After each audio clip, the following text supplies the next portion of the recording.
Hello everybody and welcome to the Thursday edition of Video Clips. A couple of interesting things to share with you today. According to data presented at the 7th International Congress on Vegetarian Nutrition, predominantly plant-based diets consistently lead to better health. In fact, plant eaters like you and I, including vegans, are more likely than meat eaters to meet the RDA for several nutrients, including calcium and iron. So much for the theory that those of us who are eating plants are horribly deficient in some nutrient. Not really true. The lectures included data showing that vegans and vegetarians had lower blood pressure, lower LDL cholesterol, lower BMI, lower fasting glucose, lower risk of type 2 diabetes, and a lower risk of several types of cancer, including colon cancer. Plant eaters also have a lower risk of kidney stones, gout, and cataracts. Presenters debated about the reasons why. Some people say that reducing animal foods is the reason why, because animal foods increase the risk of so many diseases. Other people say, no, it's not that. It's the protective effect of eating more plant food. And my take on it is it's probably both. You lower the intake of risky foods and you increase the intake of protective foods, and it goes to the dietary pattern that I talk about so often as being important. Some speakers focused on the importance of eating a health-promoting plant-based diet, emphasizing that all plant-based diets are not healthy. And I was glad some attention was paid to this, and it's starting to come into the conversation more often, and I think it is so important. Dietitian Sharon Palmer said it's easy for people to adopt a plant-based diet that includes pizza and pasta with creamy sauces and cakes and desserts and ice cream. You can buy vegan versions of all of those things.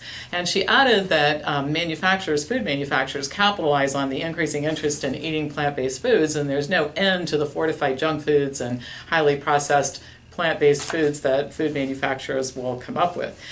She said that adding a plant protein to a vegan drink or junk food often gives people the false impression that they're eating a health-promoting diet when they're just eating the same diet that they were eating before, most likely more expensive, because a lot of these products are more expensive, and it doesn't really have much impact on health. Frank Hugh, MD from Harvard Medical School, said, quote, "Not all plant-based diets are created equal, and if you eat an unhealthy plant-based diet, you can be at even higher risk of heart disease and diabetes than someone who eats meats and dairy." And that's really true. Just avoiding animal foods is not, that's an important first step, is to reduce or eliminate the animal foods, but that's not the only thing. You have to then bring healthy foods into the equation. You have to really look at your dietary pattern again. And I tell people all the time, I wrote a book called Food Over Medicine, and people come here all the time. They want to use food as medicine. They don't want to be sick. They don't want to take drugs. They want to improve their health. Well, here's the thing. If you're going to use food as medicine, you have to take the dose 5 or 6 times a day. You've got to eat optimal plant foods. It doesn't work when you just eat toaster pastries that are vegan and processed fake cheese that's vegan. Okay to have some of that stuff, but those can't be the staples of your diet.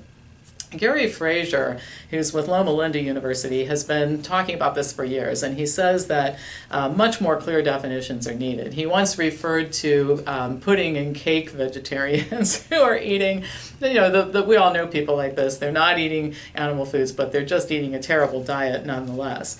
He says that vegetarianism can mean so many things that the term is really meaningless at this point in time. Some plant eaters are vegans and eat no animal foods, while others are lacto, they eat dairy, or lacto-ovo, dairy and eggs, or pesco, fish but not meat. To these variations, I have a few of my own: high-fat vegan or vegetarian, junk food vegan or vegetarian, starvation dieting vegans or vegetarians, and sedentary vegans or vegetarians. Well, the reason why definitions become so important is that we have all had to address studies, which I think are unfortunate, that show that people eating a vegetarian or vegan diet are not necessarily so much better off than people eating a diet that's high in animal foods. And one of the reasons is these definitions. So if you take a person who's eating an animal foods-based diet and compare that person's health outcomes to a person who's eating a high-fat, junk food, plant-based diet and sitting on the couch all day, there isn't going to be a big difference. Again, if you're going to use food as medicine, you've got to buy the medicinal foods, which are the produce department. I had somebody the other day say, I just don't necessarily know what to eat. I said, well, go stand in the produce department and look around you, because that's what to eat. So anyway, I just hate to see the other side, the paleo and keto folks, think that they have a reason to bash plant eating. They really don't, because the studies are clear that the definitions are not right. But we could shut those people up if we created a really strong group of people eating a plant-based diet, did studies involving those people. So one of the things that we've done because of this definition issue is at Wellness Form Health we avoid all names typically associated with diets in order to avoid confusion. So we call our plan the Informed Diet for Optimal Health. It is a plant-based diet, but it includes information that goes just beyond reducing animal foods, and where can you have some processed foods and treats, and all kinds of things to really come up with a dietary pattern that people can live with. And I hope that something like this becomes the standard, and it may really limit the number of people who can be enrolled in studies like this, because frankly, most people who are eating a plant-based diet are not doing it really well. With all good intentions, they just don't know better. So anyway, I think that if we get more people eating a health-promoting diet with whole foods and use those people in these studies, we would see even better results. All right, next thing. This is really interesting, and I've been following this kind of thing for a long time. So on March 22nd, 2018, the United States House of Representatives passed what's called a Right to Try bill, designed to make it easier for people who are terminally ill to access unapproved therapies. The bill had both bipartisan support and bipartisan opposition. President Donald Trump advocated for this bill during his State of the Union address earlier this year, stating that patients with terminal conditions, quote, should not have to go from country to country to seek a cure. He said, I want to give them a chance right here at home. Now, 38 states have already passed right to try laws, but it doesn't really make any difference, because as long as the federal law remains the way that it is right now, the FTC or the FDA can swoop in and end any experimental therapies that are administered by doctors. Now, the Senate passed a Right to Try bill in late 2017 with a 94-to-1 vote, which would allow the president to sign it into law sooner if the House were to pass a similar bill. But the House bill didn't, which means it's going to have to be debated in conference committee. Very unfortunate thing. Sometimes I wish that the congressmen and women in Washington had a little more clarity on how all this stuff looks to us out here. I watch these people and the things that I do, and I'm just flabbergasted. They should be fired for this. This should be a no-brainer in my opinion.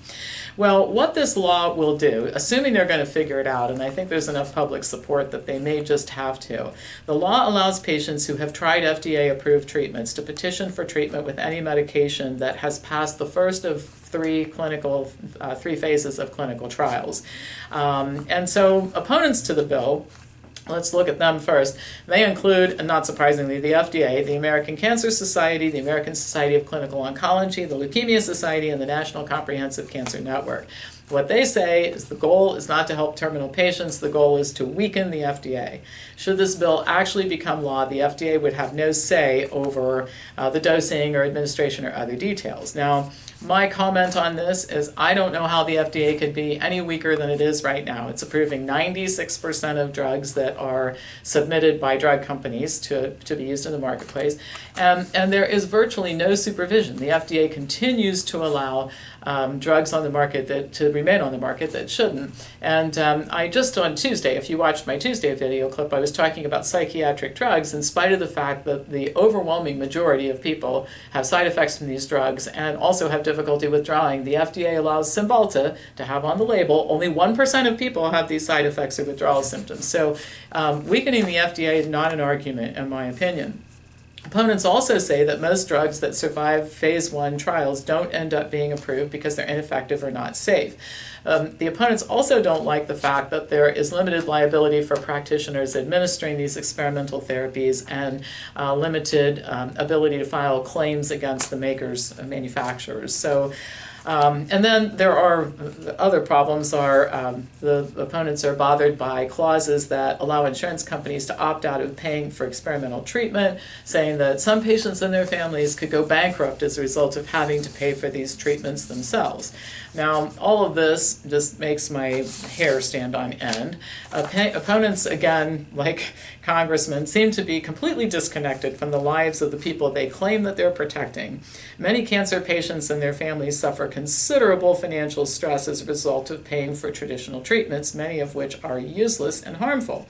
So even when you have insurance, and some of you have had firsthand experience with this, there are co-pays and deductibles that have to be met. So and sometimes they're quite high. So the idea that it's only the experimental therapies that can cause financial distress is ludicrous. So what these people are really saying is, hey, okay for you to go bankrupt if you're paying for traditional treatments, not okay to go bankrupt or borrow on your credit cards or mortgage your house if you're going to do experimental therapies.